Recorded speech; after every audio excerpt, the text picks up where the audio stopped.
nakita ko, naka-join tayo sa group, di ba? Parang may nagtanong doon na, maganda po ba yung sa Watermax? Oh, ano sabi nila? Bigyan nyo naman ang pagkakataon yung ibang supplier. Hindi na nga ako nagpo-post sa page. Sa group, hindi ako nagpo-post dyan. Hindi ako naglalagay sa mga group para yung iba makabenta rin. Kasi pati ba naman yun, papasukin ko pa. Marami na nga po nagagalit sa akin. Ang nagagalit na po sa akin, mga installer na din.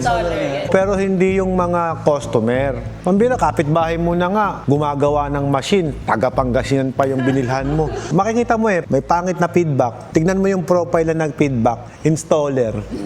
Hindi po siya kliyente. Kaya sa amin, yung ganun, okay lang. Kita mo sa group sa Facebook, hindi po ako nagko-comment doon. Pero nako-comment kami doon.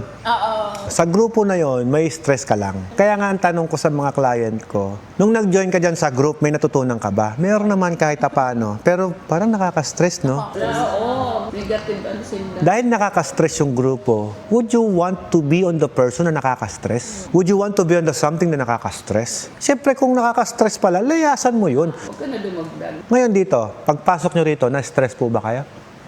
Hindi, di ba? Kayo nagsabi niyan, hindi ko kayo na may pakapi pa. Yung guard ko, pagdating yung ganyan, sinaluduhan ka ba? Binigyan ka kayo ng tubig? O inasis agad kayo. Ibig sabihin po, sa guard pa lang, malaman mo na kung yung kumpanya stress. Si Lovely po, nung dumating, nakasimangot po ba?